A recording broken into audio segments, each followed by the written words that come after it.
గతంలో ముఖ్యమంత్రిగా పనిచేసినటువంటి జగన్మోహన్ రెడ్డి గారు ప్రజలు ఇచ్చినటువంటి తీర్పుని జీర్ణించుకోలేనటువంటి పరిస్థితుల్లో ఉన్నారనేటువంటిది ఆయన శాసనసభాధిపతికి రాసినటువంటి లేఖను బట్టి మాకు అర్థమవుతా ఉంది. నాకు ప్రధాన ప్రతిపక్ష హోదా ఇవ్వకుండా అన్ని పార్టీలు ఏదో ఆలోచన చేస్తున్నాయన్న భావన నాకు కలుగుతోంది అని. జగన్మోహన్ రెడ్డి గారు, పార్టీలు ప్రతిపక్ష హోదాలు ఇవ్వవండి. మీరు అధికారంలో ఉంటారా, ప్రతిపక్షంలో ఉంటారా, ప్రతిపక్ష హోదా కూడా లేకుండా ఇవ్వాలని తీర్పునిచ్చేటువంటిది ప్రజలు. ఈ రాష్ట్ర ప్రజానీకం మీకు ప్రతిపక్ష హోదా కూడా ఇవ్వకూడదు అని నిర్ణయం తీసుకుని తీర్పునిచ్చారు. దాన్ని మీరు యాక్సెప్ట్ చేయండి. ఎస్, బాధాకరమైనటువంటి అంశం. అందుకనే మేము ఎక్కడ కూడా మీరు శాసనసభలోకి వచ్చినా పోయినా కూడా మేమేం మాట్లాడలేదు, చాలా హుందాగా వ్యవహరించాం.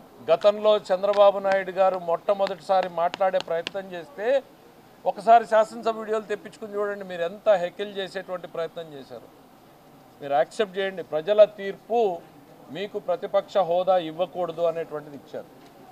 మీరు ఏదో నిన్న స్పీకర్ గారికి లెటర్ రాశారు. ఇవాళ చూస్తున్న మీడియా మిత్రులు అడిగితే దాని మీద రెస్పాండ్ అవ్వాల్సి వస్తూ ఉంది. మీరు ఎవరిచ్చారో ఈ సలహా నాకైతే అర్థం కాదు. ఈ లేఖ రాయమని చెప్పి మీకు ప్రతిపక్ష హోదా వస్తుంది అని ఏదో ఒక యాక్ట్ ఉంది, ఆ యాక్ట్ ప్రకారం in Andhra Pradesh payment of salaries and pension, జీతాలు బత్యాలు ఇచ్చేటువంటి పెన్షన్ ప్రకారం మీకు ప్రతిపక్ష నాయకుడి హోదా వస్తుంది అనేటువంటి సలహా ఏ పెద్ద మనిషి ఇచ్చాడో. దయచేసి నేను ఈ డెమోక్రసీలో ప్రతిపక్షం ఉండాలని కోరుకునేవాడిని కాబట్టి చెప్తున్నా. గతంలో అంతమంది సలహాదారులు పెట్టుకుని ఇక్కడ దాకా వచ్చారు. ఇప్పుడైనా మంచి సలహాదారుని పెట్టుకోండి. ఈ లేఖ రాసింది మీ సొంత ఆలోచన అయితే మీరు ఇంకొంచెం ప్రజా తీర్పుని ఆమోదించే స్థితికి రావాలి అని నేను కోరుకుంటున్నా. ఇది మీకు ఏ సలహాదారుడు ఇచ్చిందైతే మాత్రం మీ భవిష్యత్తు ఎట్లుండబోతుందో మాకు అర్థమైపోయింది. ఆ సలహాదారులతో ఇక్కడికి వచ్చారు, ఈ సలహాదారుడితో మీరు ఎక్కడికి పోతారనేటువంటిది మాకు అర్థమవుతోంది. లెటర్లో మీరు ఏం రాశారు? It is the customary tradition of administering the oath to the elected members. ఇదేదో సాంప్రదాయంగా ఓత్ చేస్తారని మీరు చెప్తున్నారు, ప్రమాణ స్వీకారం. సారీ జగన్మోహన్ రెడ్డి గారు, మీరు ఎప్పుడు ఎక్సైజ్ బుక్స్ లేకపోతే ఇసుక అకౌంట్ బుక్స్ కాదు చూడాల్సింది. అప్పుడప్పుడు assembly rules book, parliamentary practices మీద కౌలన్ షక్దర్ బుక్ కూడా చూడండి, అర్థమైతే. ఇది సాంప్రదాయం కాదండి. 188 ఆఫ్ ది కాన్స్టిట్యూషన్ ఆర్టికల్ ప్రకారము మ్యాండేటరీ. ఇది సభ్యుడిగా ప్రమాణ స్వీకారం చేసిన తర్వాత మాత్రమే అతన్ని సభ్యుడిగా గుర్తించబడతాడు, అక్కడ కూర్చోవడానికి అర్హుడవుతాడు, అతనికి ఓటింగ్కి సంబంధించినటువంటి అర్హతలు వస్తాయి. ఇది సాంప్రదాయం కాదు. మీ మొట్టమొదటి లేఖలో మొదటి లైన్లోనే మీ ఆలోచనలో తప్పు ఎట్లా ఉంది అనేటువంటిది అర్థమవుతోంది. ఆ లెటర్లో మీరు ఏం రాశారు? ఇంకోటి, దెన్ ఆయన ఏంటి పాస్ట్ ప్రాక్టీసెస్ గురించి మీరు మాట్లాడారు. ఏంటి, గతంలో లీడర్ ఆఫ్ ది హౌస్ అంటే ముఖ్యమంత్రి కాబోయేటువంటి వ్యక్తి, తర్వాత ప్రతిపక్ష నాయకుడు చేస్తాడు, ఆ తర్వాత మంత్రులు చేస్తారు అనేటువంటిది కరెక్టే. కానీ మీరు ప్రతిపక్ష నాయకుడు కాదే. ఇక్కడ ప్రతిపక్షంలో ఉన్నటువంటి పార్టీకి సంబంధించినటువంటి నాయకుడు మీరంతే. డిఫరెన్స్ ఉంది. ఫ్లోర్ లీడర్ అంటారు మిమ్మల్ని, పార్లమెంట్లో గ్రూప్ లీడర్ అంటారు, శాసనసభలో మనం ఫ్లోర్ లీడర్ అంటాం. మీరు ఆ గ్రూపుకి నాయకుడు మాత్రమే తప్ప ప్రతిపక్ష హోదా కలిగినటువంటి ప్రతిపక్ష నాయకుడు కాదు. మీరేం చెప్పారు? మీకు ఇది నిబంధన 10% ఉండాలి అనేటువంటిది లేదు అనేటువంటిది. ప్రతిపక్ష నాయకుడి హోదాను డిసైడ్ చేసేటువంటిది చాలా స్పష్టమైనటువంటి డైరెక్టివ్స్ ఉన్నాయి. ఎవరు ఇంత మరీ ఓనమాలు కూడా చూసుకోకుండా ఎట్లా మీ చేత ఈ లేఖ రాసిచ్చారో మీకు వచ్చిన ఆలోచన నాకు అర్థం కాదు. ఇప్పుడు కాదండి, మన శాసనసభలో ఈ దేశంలో ఉన్న అన్ని శాసనసభలు ఫాలో అయ్యేటువంటి ప్రిన్సిపల్ అది. పార్లమెంట్లో ఎప్పుడో మొదటి స్పీకర్ మాల్వంకర్ గారు కొన్ని డైరెక్షన్స్ ఇచ్చారు. మీకు కాపీ కావాలంటే నేను పంపిస్తాను. అది మీకు మన అసెంబ్లీ రూల్స్ బుక్లో ఉండదు. అది ఎక్కడ దొరుకుతుంది మీకు? కౌలన్ షక్దర్ బుక్లో 1964లో ఏం జరిగింది, ఆ తర్వాత ఏం జరిగింది, ఆ తర్వాత ఏం జరిగింది అనేటువంటి డీటెయిల్స్ చాలా డీటెయిల్డ్గా ఉన్నాయి. దాంట్లో మీకు ఒక పేజ్ ఎక్స్ట్రాక్ట్ మీకు పంపిస్తాను. దాంట్లో ఒక లైన్ మీకు చదివి వినిపిస్తాను. ప్రతిపక్ష నాయకుడి హోదా ఎవరికి ఇవ్వాలి అనే దాని మీద మొదటి స్పీకర్ గారు నిబంధనలు పెట్టారు. ఈ రోజుకి కూడా ఆ డైరెక్టివ్స్నే భారతదేశంలో ఉన్న ప్రతి శాసనసభ కూడా ఫాలో అవుతుంది. ఏం దాంట్లో 3-4 ఉన్నాయి. ప్రధానమైనది మీకు సంబంధించి మాత్రం చదువుతాను. Shall have at least a strength equal to the quorum fix to constitute a sitting of the house, that is 1/10 of the total number of the members of the house. సభ జరపడానికి కోరం ఎంత కావడానికి ఎంతమంది ఉండాలో అంతమంది ఉన్నప్పుడు మాత్రమే ప్రతిపక్ష హోదా ఇవ్వాలి అని. అది కూడా ఎంత అనేది కూడా అందులోనే స్పష్టం చేశాడు. 1/10 ఆఫ్ ది హౌస్, 10వ వంతు సభలో ఉన్నటువంటి సభ్యుల్లో 10వ వంతు ఉన్న వాళ్ళకి మాత్రం, దట్ ఈజ్ 10%. మా జగన్మోహన్ రెడ్డి గారు మీరే మొన్నటిదాకా గవర్నమెంట్లో ఉన్నప్పుడు ఏమన్నారు మీరు? చిటికేస్తే చంద్రబాబు నాయుడు గారు ఉన్న వెనకాల 5 మంది వస్తే చంద్రబాబు నాయుడు గారికి ప్రతిపక్ష హోదా ఉండదన్నారు. చిటికెలు వేస్తూనే ఉన్నారు 5 ఏళ్లలో. ఏమైంది? చంద్రబాబు నాయుడు గారు వెనకాల ఉన్న సభ్యులు మీ వెనకాల వచ్చారా? హోదాలు పోయినాయా? ఆ రోజు మీకు తెలుసు కదా 10% అనేటువంటిది. మీ నోటితో మీరే చెప్పారే ఇదే శాసనసభ సాక్షిగా. మళ్ళీ ఇవాళ వచ్చేసి ఆ 10% నిబంధనే లేదు తూచ్. మీ ఇవన్నీ చూస్తూ ఉంటే ప్రజలు అధికారం తీసేసినా మీరు ఇంకా ఆ కొసరు అధికారం కోసం పాకులాడుతున్నట్టు కనపడుతుంది.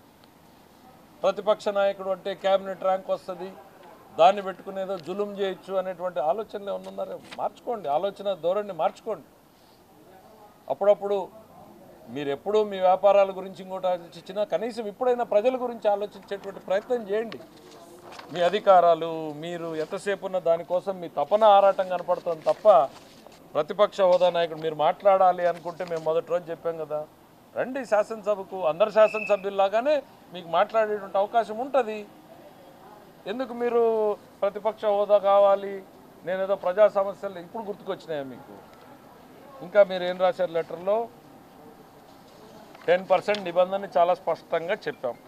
రెండవది నేను మళ్ళీ రిపీట్ చేస్తున్నా, అప్పుడప్పుడైనా rules book, Kaul and Shakdher book చదవండి. మీకు చదవడం ఓపిక ఇష్టం లేకపోతే పక్కన ఇంకోరిని పెట్టుకోండి, తప్పులేదు. మీరే చదవాలన్నటువంటి ఆలోచన లేదు. దాంట్లో కోరిక ఉన్నవాడిని ఏమన్నా పెట్టుకోండి పక్కన. చెప్పాను కదా, గతంలో సలహాదారులు పెట్టుకుని ఇక్కడ దాకా వచ్చారు. ఈ లెటర్ రాసిన సలహాదారుడి మాట అంటే మీరు ఎక్కడికి పోతారో మాకు స్పష్టత వస్తూ ఉంది. ఇంకా ఏం రాశారు దాంట్లో లెటర్లో? 84లో ఉపేంద్ర గారిని లీడర్ ఆఫ్ ది అపోజిషన్ పార్టీగా పార్లమెంట్ గుర్తించింది అని. వాస్తవాలు తెలుసుకోండి జగన్మోహన్ రెడ్డి గారు. ఆ రోజు దేశంలో వీఆర్ ది లార్జెస్ట్ పార్టీ, గర్వంగా చెప్తాం. తెలుగుదేశం పార్టీ లార్జెస్ట్ పార్టీగా అవతరించింది. ఆ రోజు పార్లమెంటు నిబంధనల ప్రకారం 30 మంది ఉంటే వాళ్ళని ఒక గ్రూప్ లీడర్గా గుర్తిస్తారు. ఆ రోజుకి నాకు గుర్తుంటే ఉపేంద్ర గారు లోక్సభ సభ్యుడు కాదు, రాజ్యసభ సభ్యుడు ఆయన. ఇఫ్ ఐఎమ్ కరెక్ట్, వెరిఫై చేసి చెప్తాను. మా పార్లమెంటరీ పార్టీ లీడర్గా మేము ఆయన్ని పెడితే ఆయన లోక్సభ వ్యవస్థ గ్రూప్ లీడర్గా గుర్తించింది, అంటే ఫ్లోర్ లీడర్గా గుర్తించింది. ఆ తర్వాత జరిగిన పరిణామాలు కూడా చెప్తున్నాం. ఆ తర్వాత ఇతర కారణాలతో ఒక సభ్యుడు రిజైన్ చేస్తే మాకు ఆ హోదా పోయింది 29 మంది అయ్యేటప్పటికి మాకు. సో ఆ రోజు ఉపేంద్ర గారికి లీడర్ ఆఫ్ అపోజిషన్ ఇవ్వలేదండి. ఈ just a group leader, floor leader. Floor లీడర్లు ఎంతమంది ఉంటారు అనేటువంటిది కూడా నేను మీకు చెప్తాను. ఇంకా నెక్స్ట్ ఏంటి, మీరు రాసిన లెటర్లో పి జనార్దన్ రెడ్డి గారిని 94లో లీడర్ ఆఫ్ అపోజిషన్గా ఇచ్చారు. 94లో నేను మొట్టమొదటిసారి శాసనసభలోకి అడుగుపెట్టినటువంటి శాసనసభ్యుడిని. చాలామందికి తెలియని చరిత్ర నేను ఇవాళ గుర్తు చేస్తున్నాను. 94లో లీడర్ ఆఫ్ అపోజిషన్గా పి జనార్దన్ రెడ్డి గారు లేరు. ఆయన కేవలం కాంగ్రెస్ పార్టీ నాయకుడిగా ఫ్లోర్ లీడర్గా మాత్రమే శాసనసభ గుర్తించింది. ఒకసారి శాసనసభ రికార్డ్స్ వెళ్ళి చూడండి.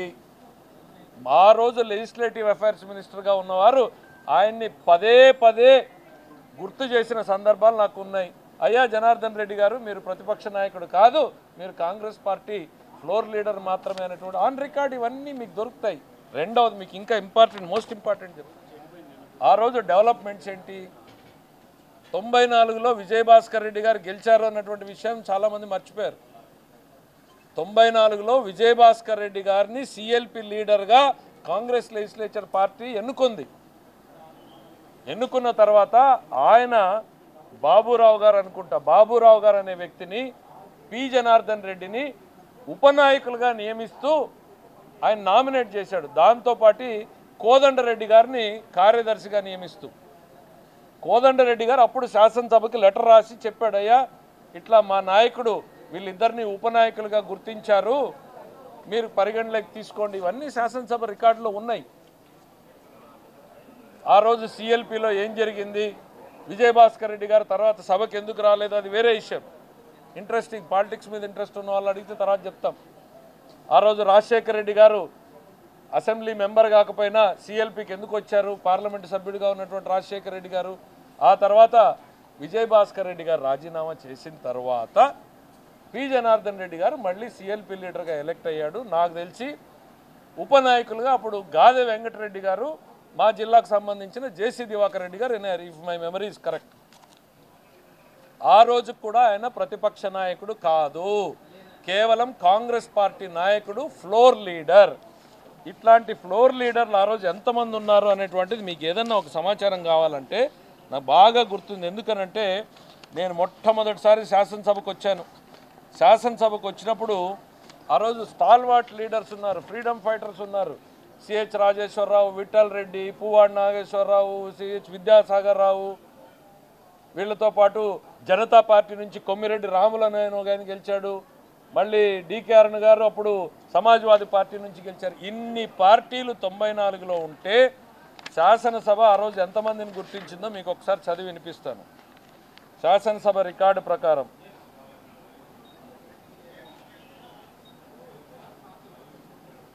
ప్రతిపక్ష నాయకుడిగా చంద్రబాబు నాయుడు గారిని గుర్తించుట ఆ రోజు చేసిన ప్రకటనలు.